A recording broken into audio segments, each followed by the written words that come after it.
Top 10 worst movie of Bollywood in year 2022। अब देखो, कल मैंने बेस्ट के ऊपर वीडियो बना दी जो कि ऊपर फ्लैश हो रही होगी, तो मुझसे भी जाके देख सकते हो कि इन्होंने भाई इस साल का बेस्ट वर्क इनका क्या था।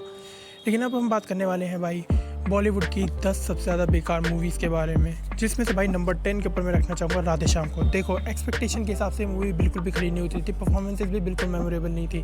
उसके हिसाब से भाई अगर देखा जाए तो बजट 300 करोड़ तो भाई घंटा डिजर्व नहीं करती थी। इसके बाद भाई नंबर 9 के ऊपर मैं रखना चाहूँगा बच्चन पांडे को।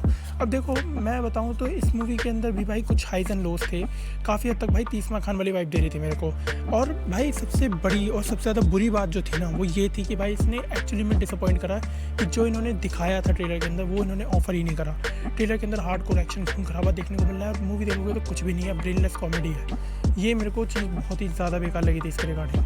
इसके बाद नंबर 7 के ऊपर मैं रखना चाहूँगा भाई कोड नेम तिरंगा को। अब देखो भाई, सीधी सी बात है, इसके अंदर कोई भी प्लॉट था ही नहीं जिसके ऊपर इन्होंने मूवी को बेका है। देशभक्ति के नाम पे भाई फुद्दू काट रहे थे लोगों का, एंड अभी निकाय कट चुका है। इसके बाद भाई नंबर 7 के ऊपर मैं रखना चाहूँगा भाई थैंक गॉड को। देखो, मूवी कितनी ज़्यादा ब्रेनलेस थी, ये मैं यहाँ बताने से बेहतर है कि तुम जाके भाई मेरा ये वाला वीडियो देख लो, तो बस सब समझ में आएगा कि कितनी ज़्यादा बुरी थी। तो इसका कुछ परसेंटेज ही अच्छा था, just because of you know. आगे बढ़ते हैं। छठे नंबर पे मैं रखना चाहूँगा राष्ट्र कवच ओम। अब देखो, इस मूवी के अंदर भाई सिर्फ और सिर्फ आदित्य रॉय कपूर की बॉडी है जो कि ठीक थी, उसे छोड़ के भाई पूरी मूवी के अंदर कुछ भी खास नहीं था। इन्होंने वॉल भी कैप्टन अमेरिका विंटर सोल्जर बनाने की कोशिश करी, जिसके तो बहुत ही ज़्यादा बुरी तरीके से फेल हुए। बैटलशिप ली थी, साइज था छोटा था, देख के लग भी रहा था कि भाई रियल है। वीएफएक्स तो भाई बती पूछो बेहतर है, निकम्मा। ये मैं रखना चाहूँगा भाई 5वें नंबर पे।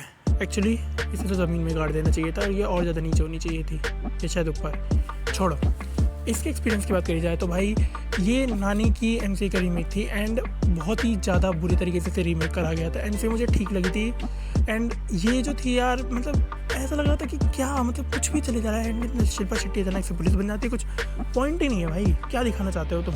नंबर 4 पे भाई मैं रखना चाहूँगा लाइगर को। अब देखो, मैंने इसके बारे में रिव्यू पहले ही सुन लिया था, मेरे को पता था कि बेकार होने वाली है, लेकिन मैंने सोचा भाई देखते कितनी बेकार होगी, एंड मैंने देखा। इसे देखने के बाद भाई अब मेरी आत्मा मर चुकी है, एंड मैं कुछ कहना नहीं चाहता। No words dude, no words. इसके बाद भाई नंबर 3 पे मैं रखना चाहूँगा मिस्टर मम्मी को। इसके रिगार्डिंग मैंने रिव्यू बना लिया था, जिसे तुम ऊपर देख सकते हो। लॉन्ग कट शॉर्ट बेकार मूवी है, टट्टी एकदम। इसके बाद नंबर 2 के ऊपर रखना चाहूँगा मैं सर्कुस को। सर्कुस का भी रिव्यू मैंने रिसेंटली कराया, ऊपर आ रहा होगा उसका लिंक। इस मूवी के रिगार्डिंग अगर बात करी जाए तो भाई वेस्टेड अपॉर्चुनिटी। रोहित शेट्टी से बिल्कुल भी इस चीज़ की उम्मीद थी ही नहीं, जैसा उन्होंने हमें इसके अंदर डिलीवर कराया। इसके बाद भाई नंबर 1 पे मैं रखना चाहूँगा the one above all, Heropanti 2 को। अब देखो, इस मूवी के अंदर अगर मैं एक भी चीज़ अच्छी निकालने की कोशिश करूँ तो वो होगी कुछ भी नहीं। लाइक इसके अंदर जो एक्टर्स अच्छे हैं उनकी परफॉर्मेंस भी बेकार थी, एंड जिनकी परफॉर्मेंस बेकार होती है उनकी तो और भी ज़्यादा वर्स थी। Tiger Shroff, I am rooting for you. At least भाई टाइगर श्रॉफ को जो विद्युत जामवाल से सीखना चाहिए भाई। बंदे ने टेस्ट करके बता रखा है कि भाई वो नंबर 3 पे आते हैं मार्शल आर्ट्स के अंदर। एंड भाई एक्टिंग अगर तुम्हें जाननी हो तो भाई तुम उनकी खुदा हाफिज़ चैप्टर 2 देख सकते हो, जिसे मैंने भाई बेस्ट मूवीज़ के अंदर भी रखा है, क्योंकि भाई उनकी परफॉर्मेंस उसके अंदर एक्चुअली में बिलीवेबल लगती है। यहाँ पे कुछ भी नहीं है, सब कुछ आराम से हो रहा है। उसके अलावा भाई तारा सुतारिया की परफॉर्मेंस तो एकदम ही भंकस थी। भाई नवाजुद्दीन सिद्दीकी, यार देखो, इन दोनों से उम्मीद थी बेकार परफॉर्मेंस की, लेकिन नवाजुद्दीन सिद्दीकी से नहीं थी।